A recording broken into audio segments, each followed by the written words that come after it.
I recognize the senator from Iowa. With recent political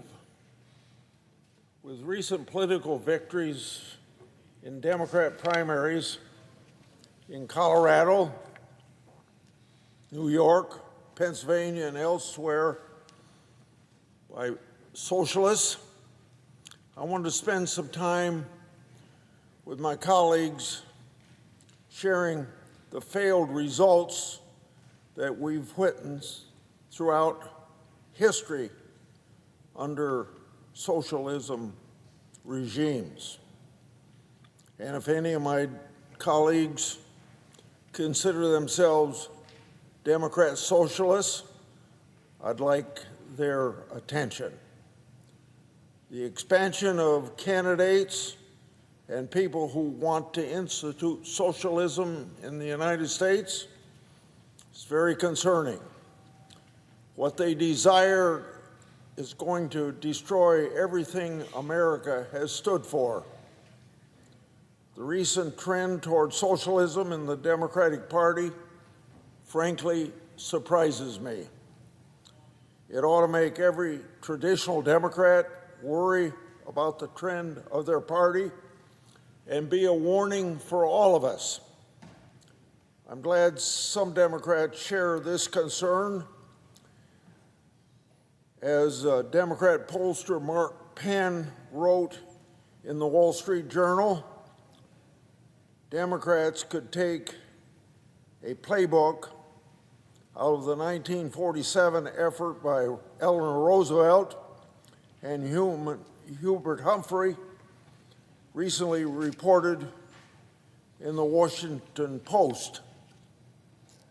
Socialism is a failed ideology and experiment. It claims to focus on the good of society as a whole over the rights of individuals. This is in contrast to America's founding principles.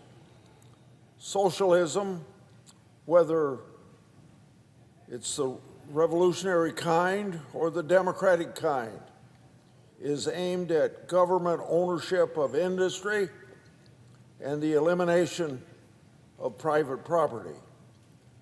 Countries that have adopted socialism have found themselves less prosperous,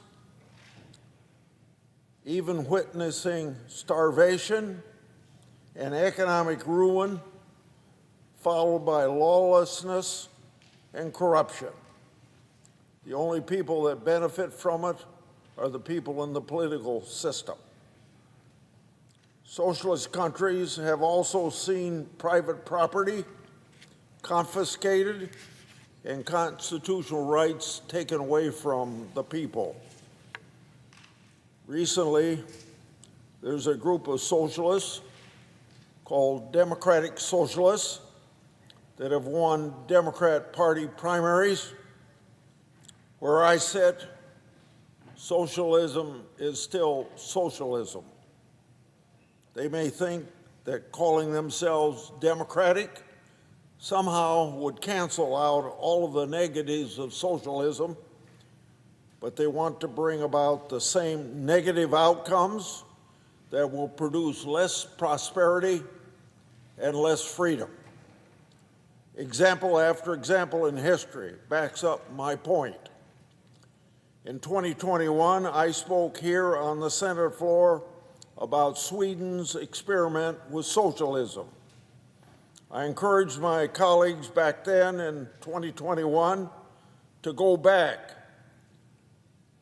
and read that speech. In case they don't have time, I would summarize it right now. In the 1950s, Sweden gained newfound wealth and economic freedom. Then it started to adopt socialist policies.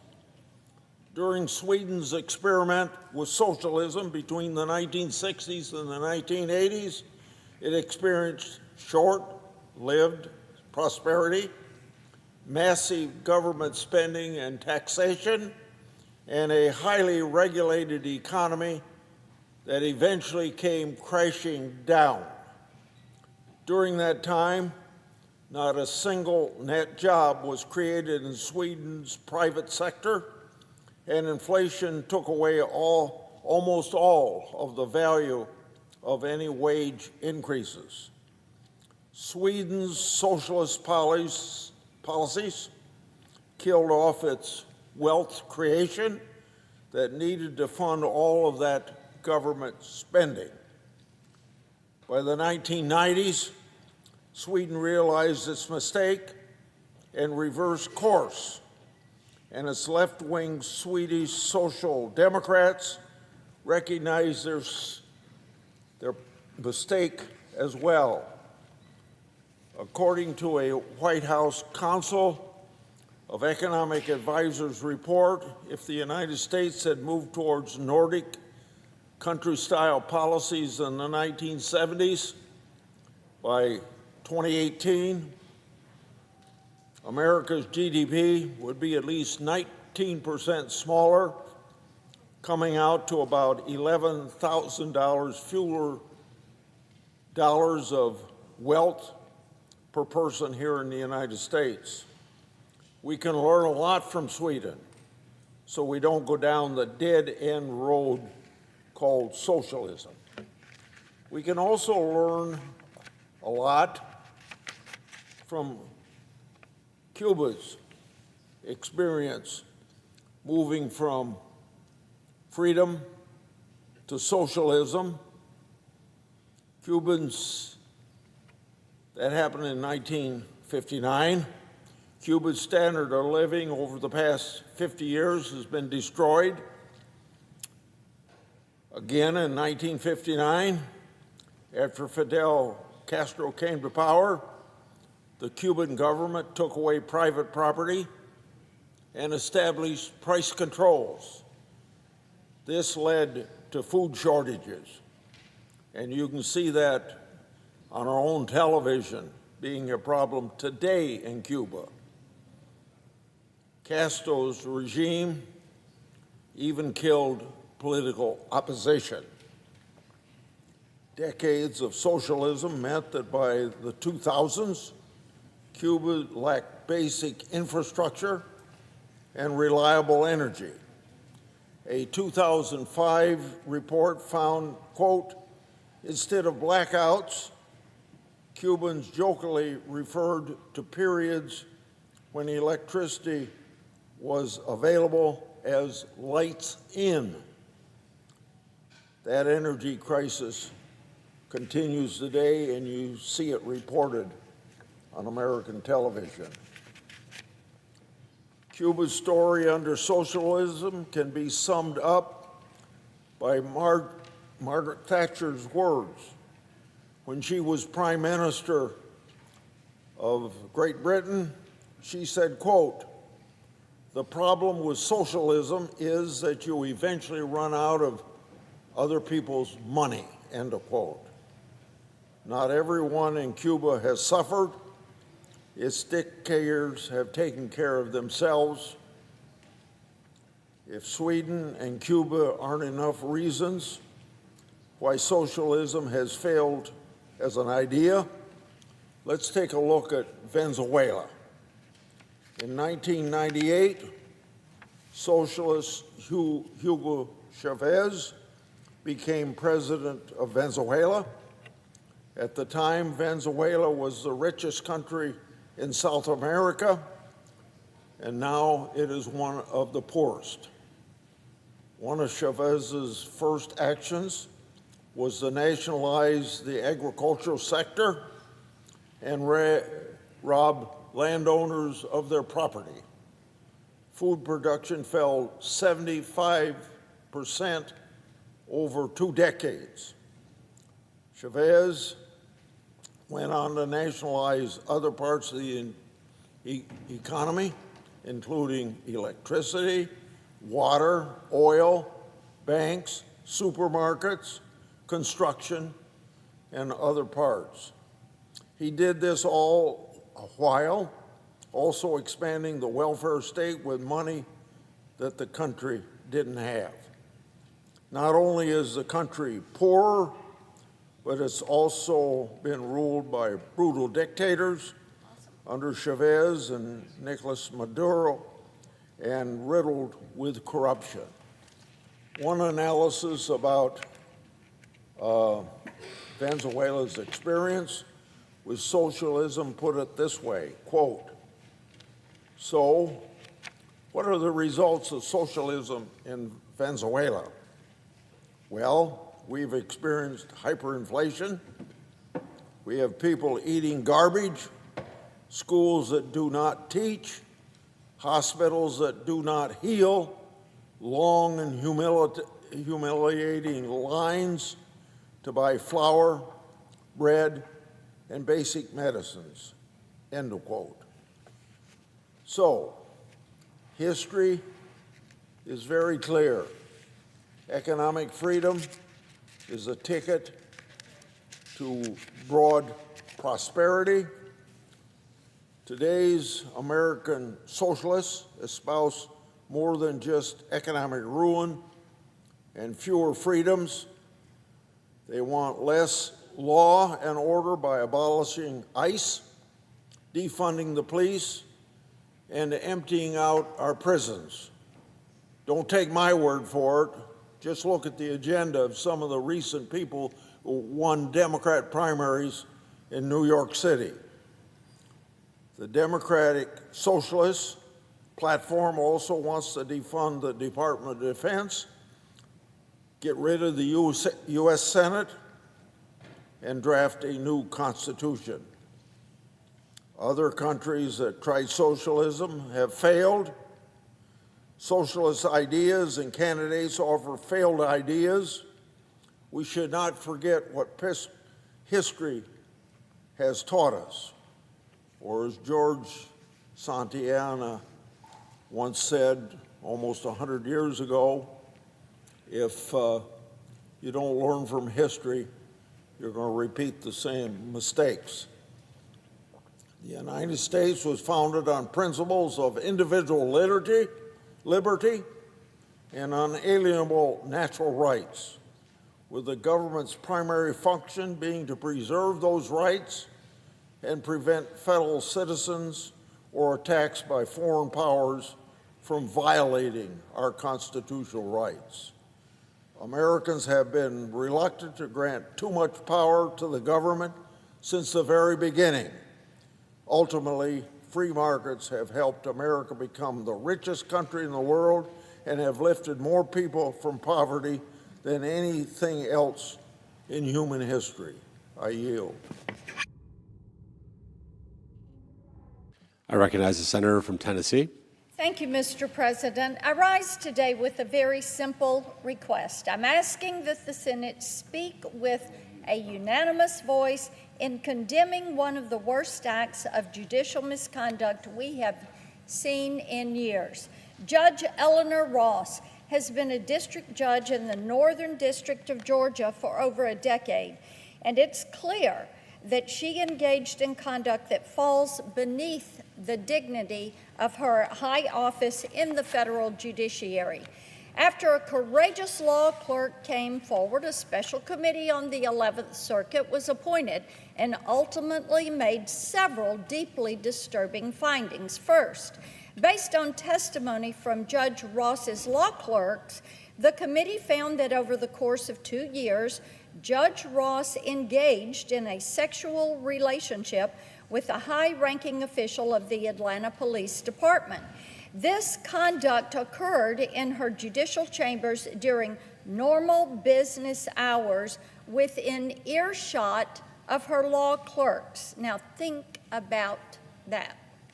On top of that, the Atlanta Police Department, in the words of the special committee, undoubtedly was involved in numerous criminal and civil cases being litigated in the Northern District, underscoring how reckless the judge's misconduct truly was. Not only did this misconduct create the possibility of an appearance of impropriety, an affair like this also exposed Judge Ross to the possibility of extortion and blackmail as the special committee noted. In addition to this egregious behavior in her chambers, the special committee also found an equally disturbing act of judicial misconduct, making false statements material to the committee's investigation. Judge Ross told the 11th Circuit's chief judge that she, and I quote, never engaged in sexual intercourse in her office nor anywhere else in the courthouse, end quote, and that she was, and I quote again, astounded and confused, end quote, to be accused of this misconduct. Now, based on the committee's findings, we know that Judge Ross's statements to Chief Judge Pryor were patently false. They were knowingly false. We also know that it took Judge Ross nearly 2 weeks to retract the false statements. By the time she finally backtracked, the special committee had already collected substantial evidence that proved Judge Ross had made false statements. In short, once Judge Ross realized where the investigation was going, she decided to retract her false statements and admit to the misconduct allegations. The Judicial Code of Conduct explicitly prohibits the type of conduct that Judge Ross engaged in. Specifically, Canon 2 states that a judge should avoid impropriety and the appearance of impropriety in all activities. Canon 2A states that a judge should act at all times in a manner that promotes public confidence in the integrity and impartiality of the judiciary. And commentary to Canon 2A states, and I'm quoting, public confidence in the judiciary is eroded by irresponsible or improper conduct by judges, including harassment and other inappropriate workplace behavior. The committee's findings, which I've just outlined, show that Judge Ross blatantly violated all 3 of these judicial canons. Now, Mr. President, I want to be clear. What I have just outlined is all that my resolution is asking that the Senate condemn. We're condemning this inappropriate sexual misconduct by a sitting federal judge, and we're condemning her subsequent lying about that misconduct. That's it. I do want to note for the record that there was misconduct in the 11th Circuit report that I have not included in the resolution. The committee included in its misconduct findings that Judge Ross attended a political function for DA Fani Willis. I find it unconscionable for a sitting federal judge to have attended a partisan event with a district attorney who weaponized the judicial system in the way that Fani Willis did. I also firmly believe that Judge Ross, by lying to Chief Judge Pryor during the course of the 11th Circuit's investigation, committed an impeachable offense, and I fully support the House's impeachment efforts. But, Mr. President, I have not included those aspects in my resolution that I'm about to ask unanimous consent for. And the reason why, as I mentioned at the outset, I believe the Senate should speak with one voice and unanimously condemn Judge Ross's conduct. And I don't want to give my Democrat colleagues any reason to object to this resolution. So what I'm asking unanimous consent for is simple: a condemnation of Judge Ross's sexual misconduct and subsequent lying during the course of a judicial investigation. The American people deserve federal judges who uphold the highest standards of integrity and professionalism on the bench, not those who turn their chambers into a venue for extramarital affairs. There is no reason any member of this body should object to that resolution today. With that, as if in legislative session and notwithstanding Rule 22, I ask unanimous consent the Senate proceed to the consideration of S. Res. 808, which is at the desk.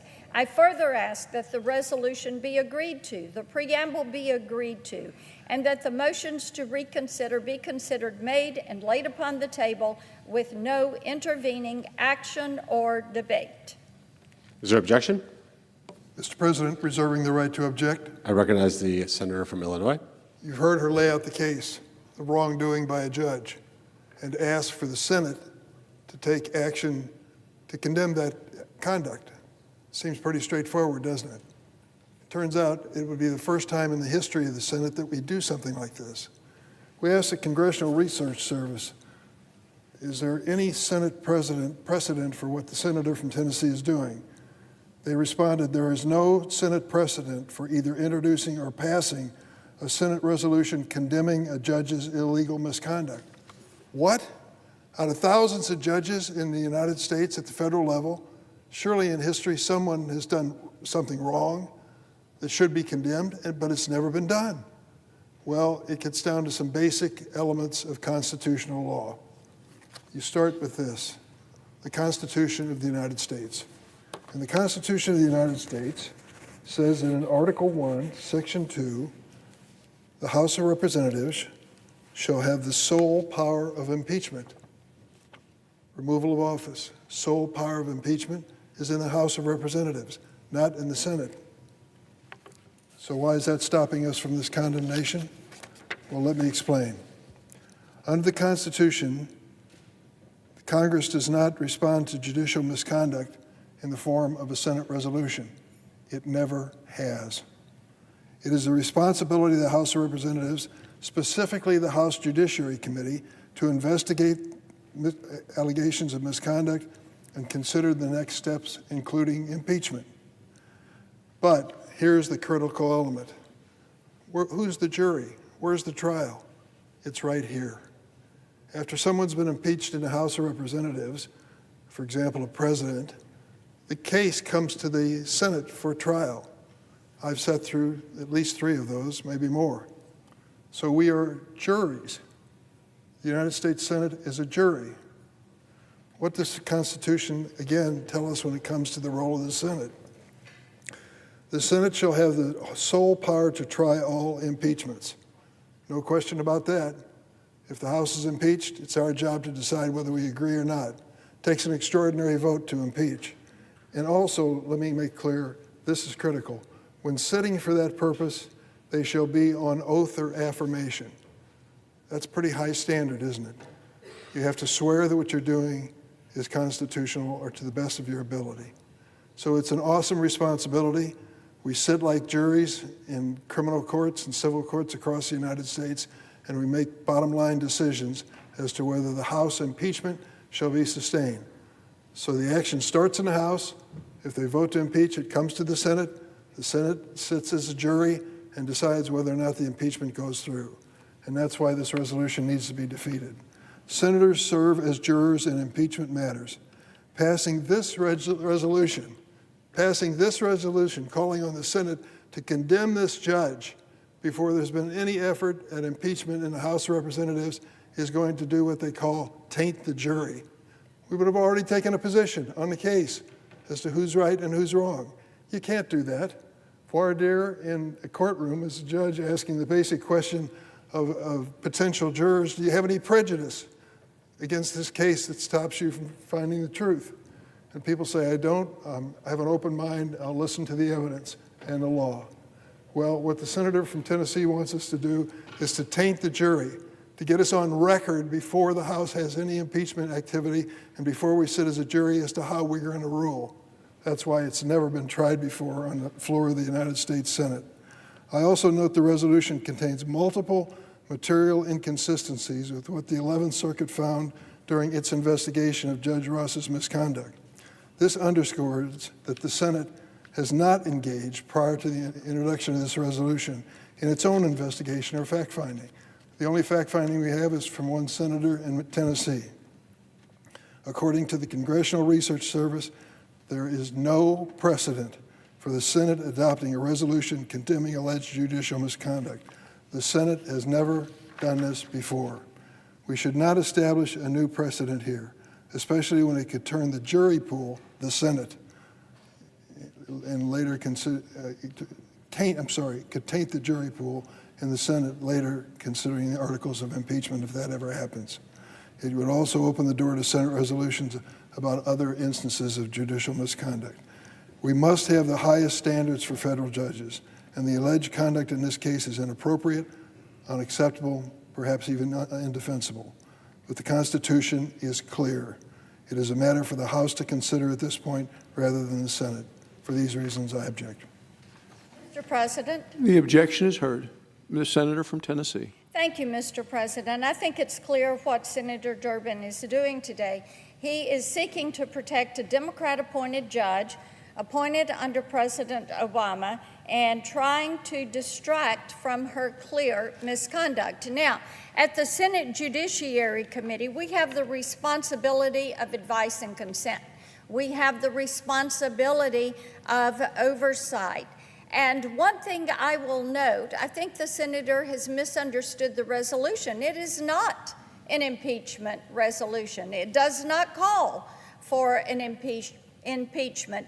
It explicitly points to the information in the 11th Circuit's Special Committee report and pulls directly from that report what occurred in Judge Ross's chambers, and therefore there needs to be a condemnation of this activity. Passing this would have the Senate speak with a unanimous voice against this activity, and I would have encouraged my colleagues to pass the resolution and to make clear that this conduct falls far beneath the high standards that we should be holding the federal judiciary to every single day.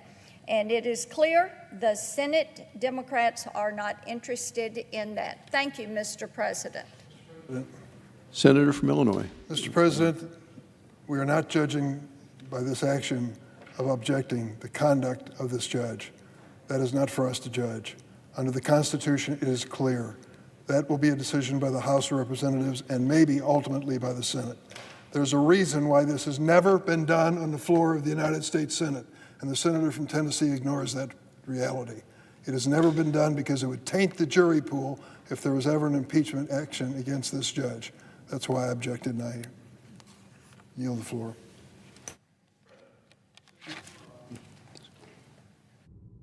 Before I start, let me offer you my best wishes for a very, very happy birthday.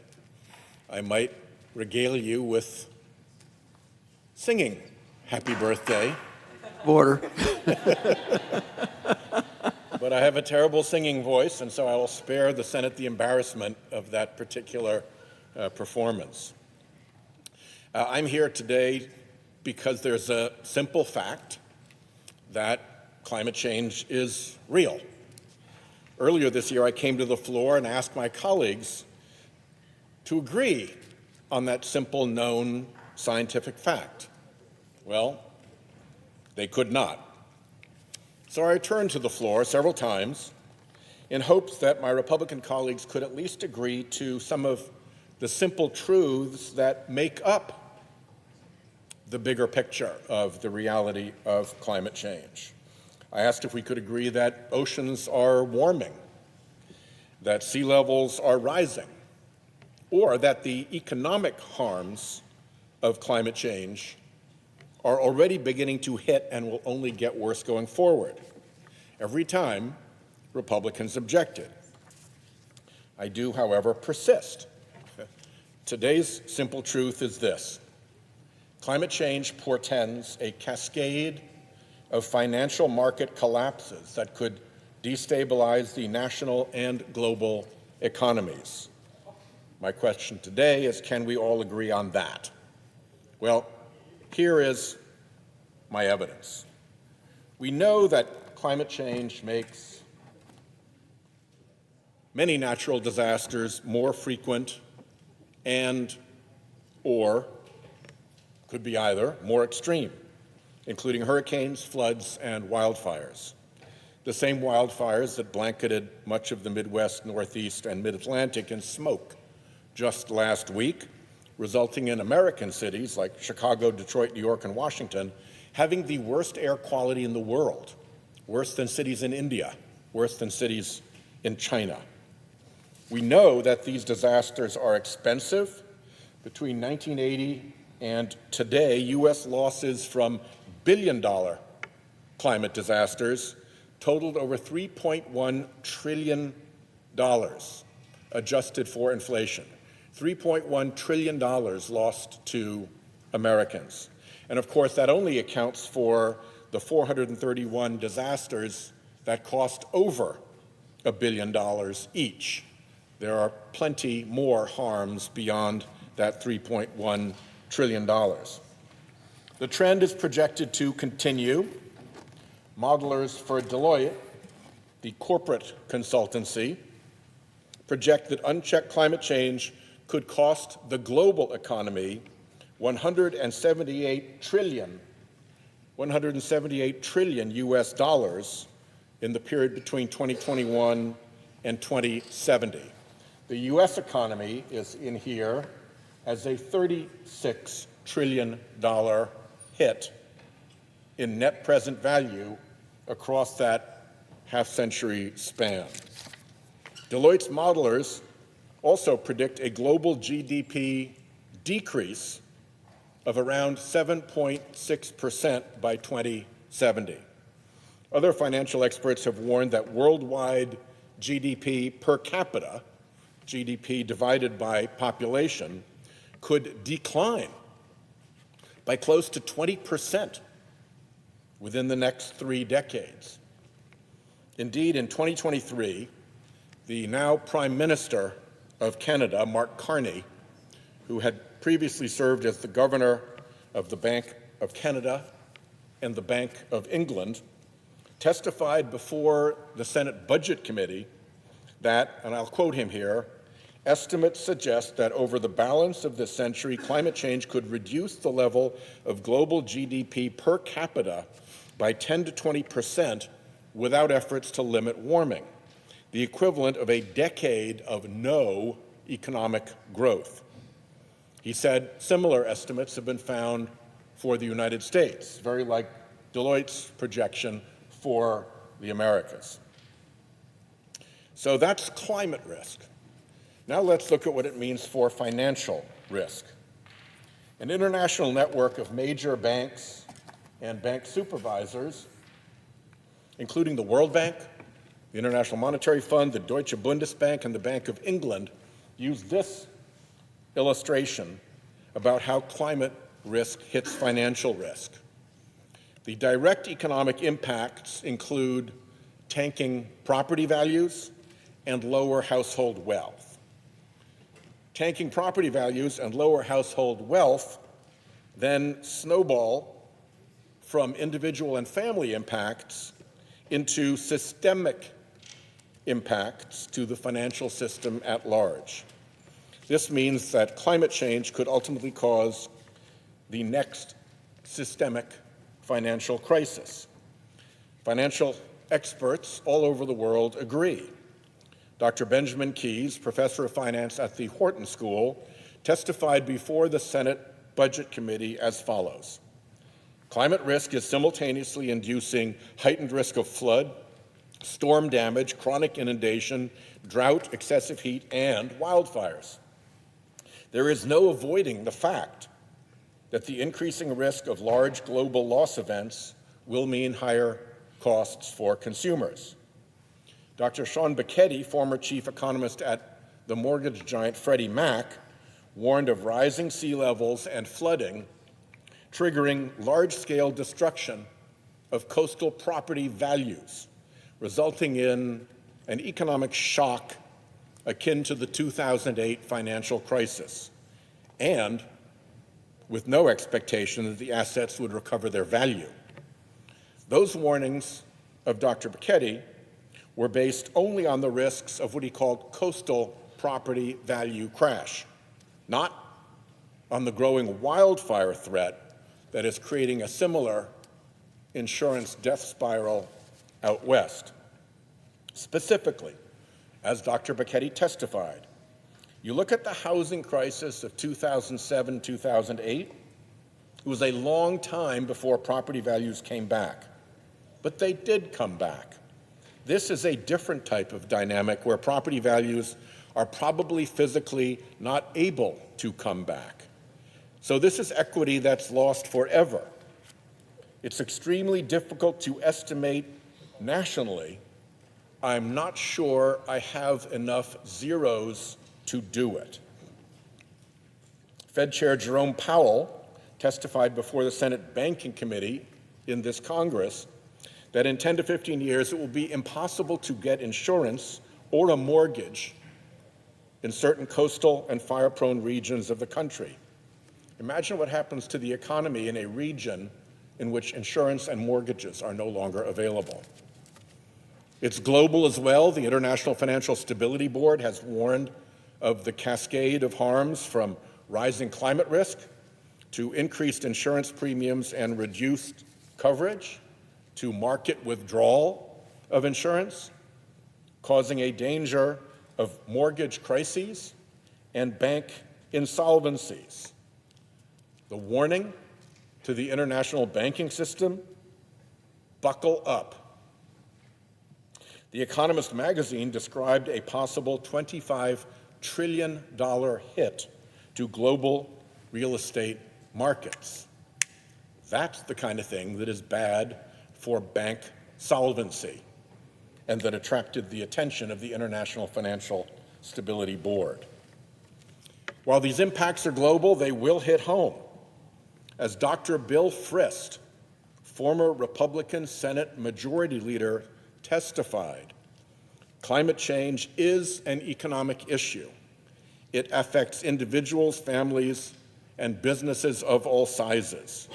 The fallout from climate change, from increased droughts and flooding to hotter temperatures and rising sea levels, costs the United States billions of dollars every year. Just yesterday, this article, which I asked unanimous consent to append to my remarks, from Alistair Marsh, entitled "Pension Funds Try to Come to Grips with the Scariest Global Warming Scenario" in Bloomberg News, quotes an investment research chief at the $300 billion UK retirement assets corporation Standard Life, a company that's been around for 200 years. Any investors not thinking seriously about such risks by mid-2028 would, quote, really be out of the mainstream. This is a mainstream concern. And closer to home, J.P. Morgan has described the impact of any single climate tipping point, and we are approaching several, any single tipping point being breached as, quote, highly consequential for investors. We are not helpless in the face of these warnings. Financial experts and banks who look at this professionally agree that adjusting to our climate reality by organizing an early and orderly transition to a low-carbon economy will avoid costly shocks to the system when a transition away from fossil fuel-related assets becomes necessary. It's a little bit like landing a plane. If you do it gradually, it's much safer and smoother. If you crash, it can be pretty painful. So this is a simple truth. It's well documented. We have been warned and warned and warned. Unchecked climate change will cascade into danger to the national and global economy. So I ask, can we all agree on that? And as if in legislative session and notwithstanding Rule 22, I therefore ask unanimous consent that the Committee on Banking, Housing, and Urban Affairs be discharged and the Senate proceed to the immediate consideration of Senate Resolution 557. Further, that the resolution be agreed to, the preamble be agreed to, and the motions to reconsider be considered made and laid upon the table. Senator from Ohio. Reserving the right to object, let me say a few things. One, resolutions like this sound very much mild. It actually just is a bunch of words that basically just says, resolve that the Senate recognizes that unchecked climate change poses severe risks to national and global economies. Seems, what's wrong with that? What's wrong with saying something like that? So, Madam President, let me explain where these kind of ideas go. When the Democrats had control of the White House, the House of Representatives, and the Senate, they had the opportunity to help working Americans, the people who work every day to build this country, the middle class that all of us should be advocating for, the very people that the New England Democrats that I once knew, JFK, et cetera, would have made their entire party platform about helping working Americans. Instead, what did they do? They betrayed working Americans with a wide open border that lowered and suppressed wages. They passed electric vehicle subsidies. Let me walk you through exactly what the Democrats did, taking this kind of resolution to the max. They passed a subsidy that gave multi-millionaires the ability to get $7,500 of taxpayer money to lease a luxury imported vehicle. 250,000 of the wealthiest Americans got $7,500 each to lease a luxury electric vehicle because my colleagues on the other side of the aisle thought that somehow that would solve the issue of climate change. Not one single Democrat has ever answered the question, why on earth would you have possibly put forward horrific public policy like that? Number two, if you notice the senator from Rhode Island's presentation, there wasn't a single time he mentioned the largest polluter on earth, who happens to be the People's Republic of China. We have been enabling the Chinese economy for decades. It was this body that normalized relations with China in 2000 that allowed them to come into the World Trade Organization and systematically pollute the planet. They are building coal facilities every week, while the Democrats, when they had control of government, were shutting them down. You could describe what was just discussed as an absolute China first policy. America last, China first. 1/3 of all global pollution comes from China, and yet my colleague comes up here to talk about climate change and doesn't say a single word about that country. In fact, continues to espouse policies that enable the Chinese. For example, the aforementioned electric vehicle subsidies, most of those batteries that were in those electric vehicles came from Chinese battery manufacturers, made with slave wages, slave labor, using power derived from the very carbon emissions that you denounce. You live in a state that derives its electricity from the worst possible carbon footprint. You have electricity that comes over from Canada, propane, delivered on diesel trucks, because you refuse to build a pipeline from my state where we can give you clean natural gas that would reduce carbon emissions. The hypocrisy goes on and on. Then let's talk about recent events. My colleague, I've heard him, because I sit where you sit, Mr. President, periodically, say the same thing many, many times in my 18 months that I've been here. Talks about electric vehicles. We got to get off internal combustion engines, big policy of the Democrat Party. Mr. President, let me give you a little statistic on automobiles. If you took every single automobile off of the roads of America, nobody could drive a car for 12 months. That's nuts. I would suggest that's bad public policy, but follow me on that one. No automobiles on American roads for 12 months. The amount of carbon emission that has polluted mostly the Midwest over the last 2 weeks because of mismanagement of Canada's forest is equivalent to an entire year of carbon emissions from automobiles. Yet, my colleague has not once called into question the fact that the Canadians do not allow our firefighters to go into their country to help, that they've mismanaged the way they coordinate these fire responses. They don't have a central entity to control it. No comment on the fact that millions of people in my state have been absolutely poisoned with carbon pollution coming from Canada. But what does he want? He wants our industries to be collapsed, our industries to be held to a different standard, not one word from China, and espousing policies like this electric vehicle subsidy for the richest Americans. While at the same time, there's people flying around in private jets to global conferences to talk about climate change. Spare me the hypocrisy.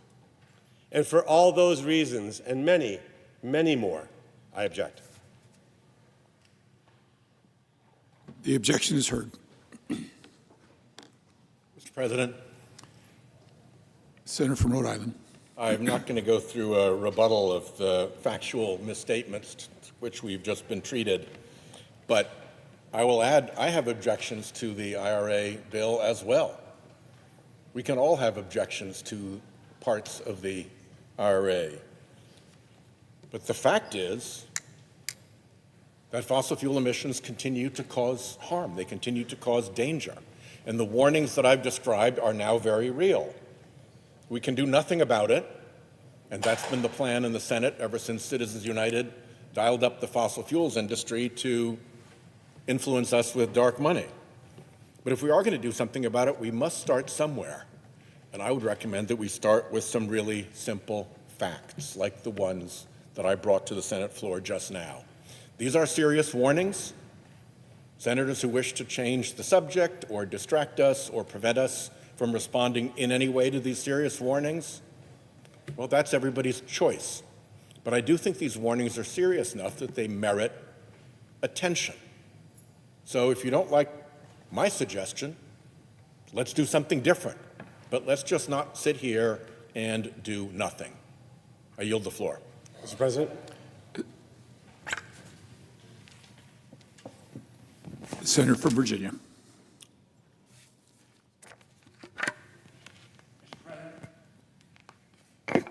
Move off of the vigorous debate between my two friends on a topic that I think actually is of equal importance. Mr. President, for most of the last decade, conversations about artificial intelligence were largely conversations about the future. But today, they're conversations about the present. AI is already changing how we work, how we learn, how we defend ourselves, how businesses compete, and candidly, how Americans live their daily lives. AI is writing software, discovering drugs, managing supply chains, helping defend our networks. It's already reshaping the economy, or whether artificial intelligence will transform our society. The question is whether Congress will help shape that transformation or spend the next decade scrambling to catch up after the fact.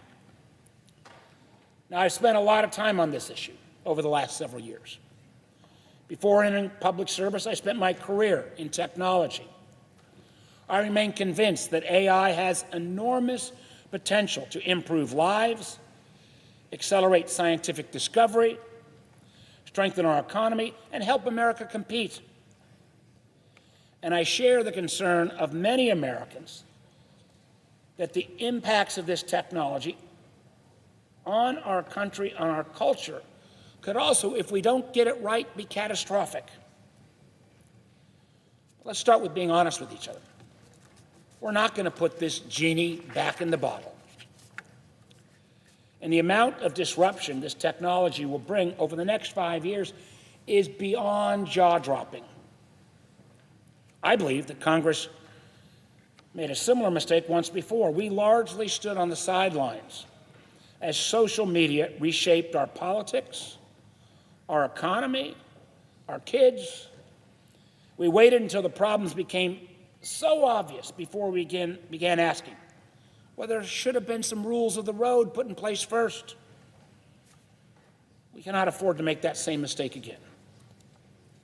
That's why today I'm introducing a legislative agenda, a series of bills built around 4 simple principles.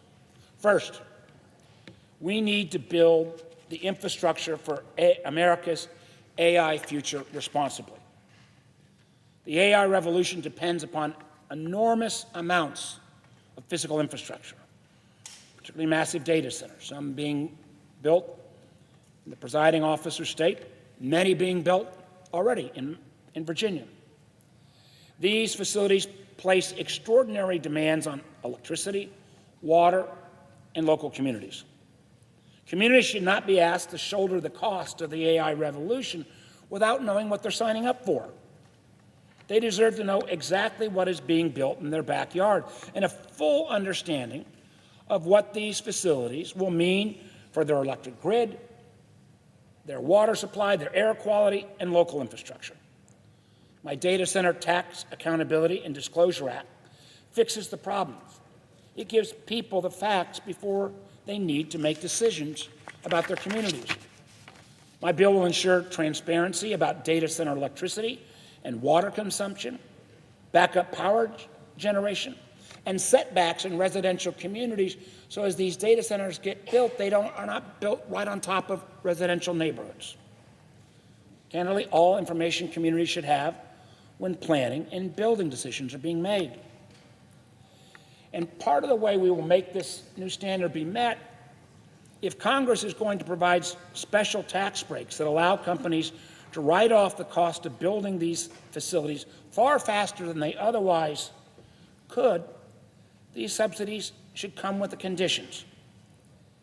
Companies receiving that taxpayer support, whether we want to call it bonus depreciation or accelerated depreciation, should meet strong standards for efficiency, sustainability, and accountability. Because American leadership in AI cannot come at the expense of the communities that make that leadership possible. Second, we need to promote competition, safety, and consumer trust.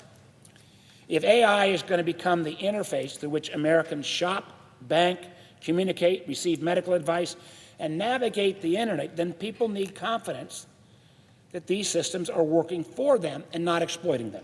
That means a couple things. First, we need to preserve competition, especially when it comes to AI agents. We've seen what happens when a handful of dominant technology companies are allowed to become gatekeepers. Markets become less competitive, consumers have fewer choices, and innovation suffers. As AI agents increasingly act on our behalf online, Americans, not big tech companies, should be able to decide which services they use and, candidly, where their data goes.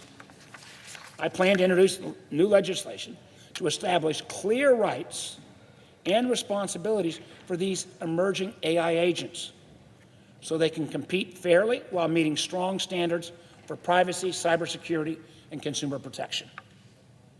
Second, we need meaningful safeguards against abuse.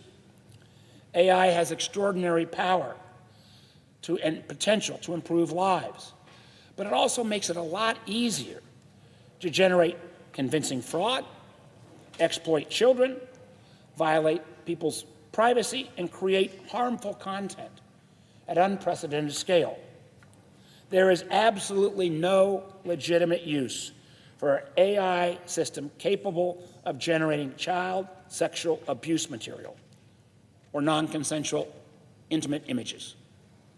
No use at all. Companies developing these systems have a responsibility to build effective safeguards onto their products, not after the harm occurs, but before these systems are released. My legislation would establish a process to verify that AI models cannot generate child sexual abuse material or non-consensual intimate images. And how to do that? By preventing the federal government from buying systems that fail those basic safeguards and give survivors a meaningful path to justice when the protections fail. And we've seen some of this already start to emerge in terms of chatbots. If you think social media wreaks havoc with your teenagers, think about a chatbot that might, consciously or unconsciously, encourage your child to do self-harm.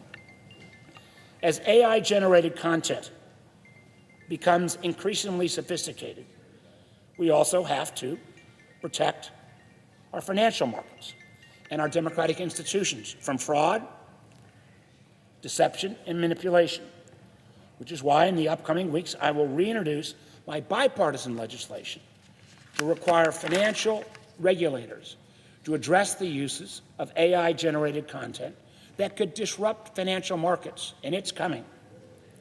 If the United States wants to lead the world in AI, we can't simply build the best models, we need to build the most trusted ones. History shows that transformative technologies succeed not only because they're powerful, but because people have confidence in using them. Congress has a responsibility to help create this confidence by ensuring that there are clear rules of the road before problems arise. Third, we need to prepare America's workforce for the economy AI will generate. This may ultimately become the defining economic challenge of our time. It's also why Senator Rounds and I introduced bipartisan legislation, creating an Economy of the Future Commission to help our country develop a long-term strategy for artificial intelligence and other transformative technologies. These changes won't happen overnight, and they won't be confined to one industry. We need a national strategy equal to the scale of the challenge. Because while there is every reason to believe that artificial intelligence will actually create new industries and new jobs over the long run, history tells us that technological revolutions rarely unfold smoothly. This transition can be enormously disruptive. Workers whose skills are no longer in demand don't experience the benefits of productivity gains quickly. They experience uncertainty, they experience layoffs, they experience the challenge of building a new career while supporting a family. And some of the workers most exposed to this disruption may actually not be the ones traditionally exposed, as we thought about the internet in terms of low-skilled jobs in rural communities. Today, unemployment amongst recent college graduates has risen to levels that should concern us all. Matter of fact, I will bet that we'll hit 30% recent college graduate unemployment in the next 2 years. I hope I'm wrong. But if I'm not wrong, we're in a heap of trouble. Many of the occupations most vulnerable to generative AI are the very white-collar, entry-level jobs that have long served as the first rung on a career ladder. Jobs in business, finance, marketing, software development, customer support, and other knowledge positions. If those entry-level opportunities become disappearing faster than the new ones are created, we risk leaving an entire generation of young Americans struggling to gain a foothold in the workforce. We cannot simply assume that the market will sort it out in its own in a short enough time. That's why today I'm proposing a national workforce transition fund to help workers navigate this period of technological change. This fund would support worker retraining, portable training accounts, employer redeployment programs, tuition assistance for high-demand careers. Frankly, if we could get half the folks in college that are majoring in business to switch to healthcare fields, that would be a step in the right direction. And also add innovative approaches to help workers adapt to this AI economy. I'm also introducing legislation to strengthen America's pipeline of homegrown STEM talent. by helping universities create accelerated pathways into doctoral programs in critical technologies like AI, cybersecurity, semiconductors, and quantum. Earlier this year, I introduced Investing in the American Workers Act because we need to rethink our incentives in our tax code. Today, our tax code makes it a heck of a lot easier for companies to invest in machines than in people. That doesn't make sense in an AI economy. If businesses benefit from productivity gains AI create, they should also have a strong incentive to invest in workers who make these gains possible.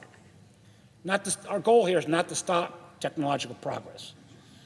The goal is to make sure every American person has an opportunity to gain from this. Let me come to my final point, and I realize we're approaching the vote, but I was supposed to start 30 minutes ago. Finally, I want to talk about artificial intelligence through the lens of national security. In my years on the Senate Intelligence Committee as chair and vice chair, I believe AI, again, is one of the most consequential strategic technologies our country will confront in the coming decade. AI is rapidly becoming foundational to intelligence collection, cybersecurity, military planning, scientific research, and again, America's long-term competition with China. It will help analysts process information at a scale that no human workforce ever could. It will strengthen our ability to deter cyber intrusions, identify emerging threats, and support our military. Properly developed and secured AI can become one of America's greatest strategic advantages. But we would be naive to believe our adversaries aren't racing towards the same goal. China has made artificial intelligence a national priority. So is Russia, Iran, North Korea, and more specifically, international criminal organizations.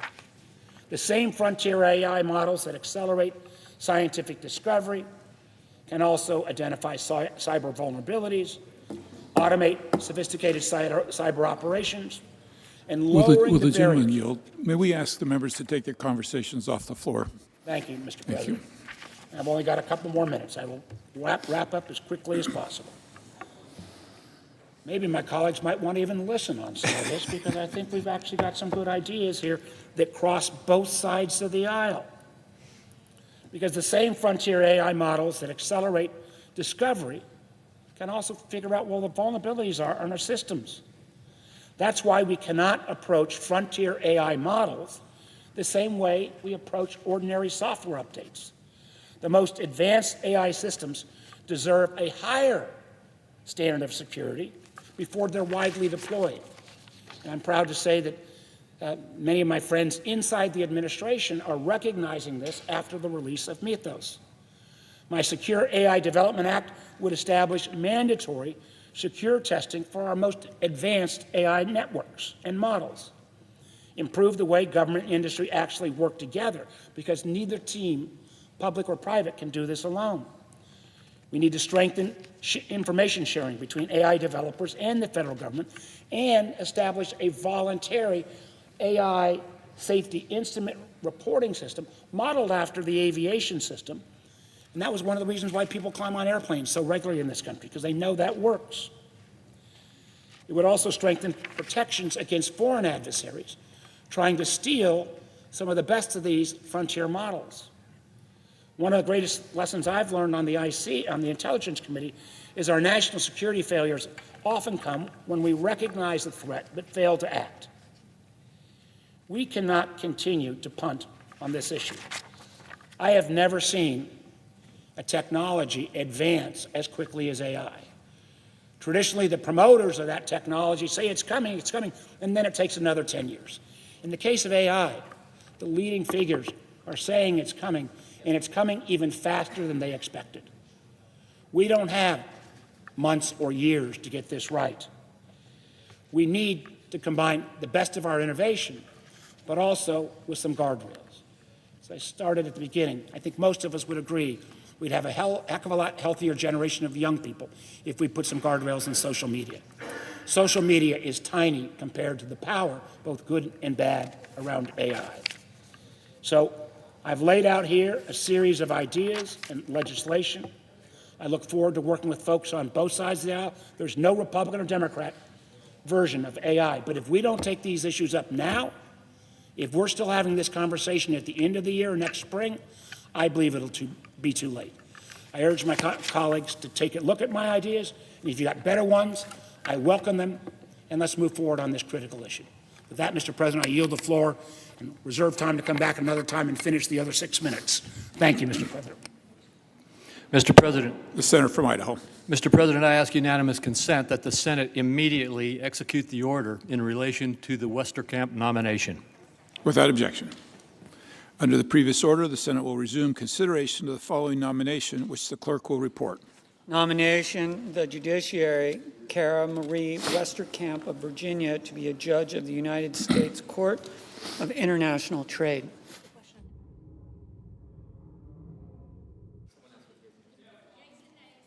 Is there a sufficient second? There appears to be. The clerk will call the roll. Ms. Alsobrooks, Mr. Armstrong, Ms. Baldwin, Mr. Banks, Mr. Barrasso, Mr. Bennett, Mrs. Blackburn.